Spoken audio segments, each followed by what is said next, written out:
Germany's divided stance on Ukraine. A nation at a crossroads. Germany's political unity on Ukraine is fracturing as opposition to Chancellor Olaf Scholz's pro-Ukraine stance intensifies. A surprising alliance between the far-left BSW party and the far-right Alternative for Germany, AfD, is challenging the mainstream consensus, calling for an end to financial and military aid while criticizing Western sanctions against Russia, the united opposition from opposite ends. Despite their ideological differences, both BSW and AfD argue that sanctions harm Germany more than Russia, and that continued aid to Ukraine is unsustainable. BSW leader Sarah Wagenknecht condemns Western double standards, questioning why similar actions by the U.S. have not led to sanctions. Election rally in Dresden, Sarah Wagenknecht, leader of the newly formed BSW party, launched a blistering attack on Western double standards.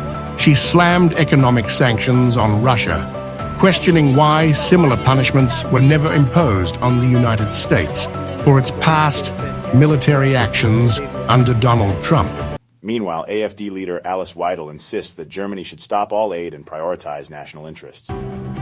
Party leader and candidate for Chancellor Alice Weidel declared the AfD the only real peace party in Germany, pledging to cut off all financial and military aid to Ukraine. We will say very clearly with us, there will be no financial aid to war zones, no financial aid to Ukraine.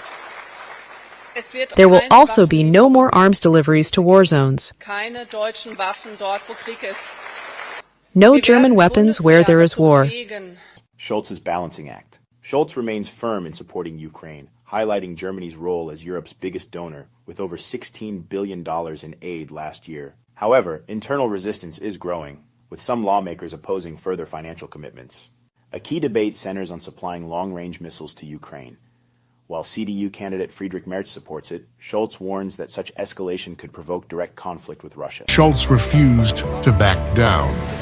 In a heated debate, the German Chancellor issued a stark warning against sending long-range missiles, arguing that striking deep into Russian territory could trigger a direct NATO-Russia conflict.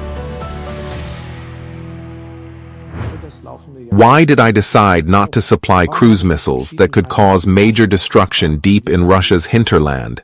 Precisely for this reason, because I believe that this could have contributed to an escalation of the war between Russia and NATO. And even though I am a great supporter of Ukraine, I must also prevent such a war from breaking out, and you always have to weigh that up. You can only do this if you have a clear attitude and the strength to make difficult decisions. Even if all sorts of people on the right and left are shouting wildly into the room, and I continue to have this power, and the citizens of Germany can rely on it. Germany's uncertain path. With elections looming, this divide is becoming a defining political issue. The far left and far right's growing influence threatens to reshape Germany's Ukraine policy, potentially shifting its role in the broader European response. As Scholz navigates these pressures, Germany's future stance on the conflict remains uncertain.